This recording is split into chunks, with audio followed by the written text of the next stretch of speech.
మీరేంటి చెప్పండి, ఎలా చేస్తున్నారు? అదే మేము ఇంటికి వస్తాము. సేమ్ గారి సందేశం ఇస్తాము. 5 ఇయర్స్ ఖర్చు కానీ మీకు ఆ 3 చెప్పండి. ఆ 3 విధాలుగా పడుతుంది.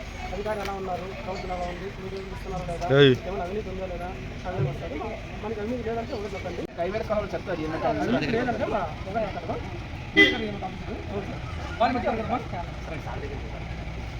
ఏం పెంచినామా మీకు? వీడియో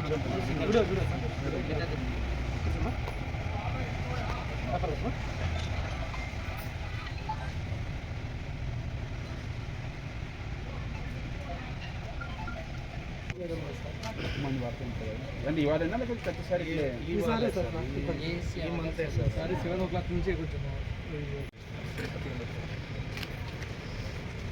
బయట ఇస్తున్నారా మీకు? ఎంత ఇస్తున్నారు? 6 ప్రతి నెల ఇస్తున్నారా? మధ్య ఏమైనా కట్టిస్తున్నారు?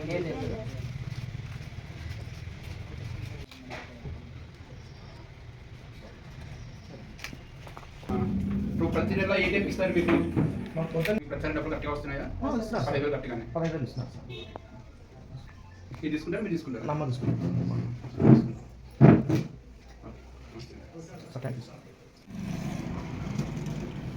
ఓకే,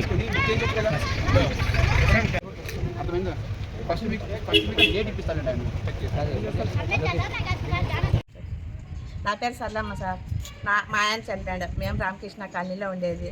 సార్ 18 వచ్చి మాకు పింఛని ఇచ్చేసి పోతాడు. 4,000 పింఛని.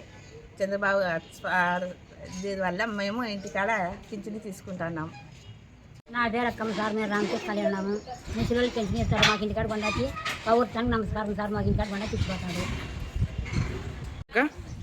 నా పేరు గుజ్జల మారక Ramakrishna colony, Annapuram TV tower. మాకు నెల ఒంటరి మహిళ కింద మాకు పింఛని ఇస్తున్నారు చంద్రబాబు నాయుడు గారు. ప్రభుత్వానికి ధన్యవాదాలు. వరలక్ష్మి.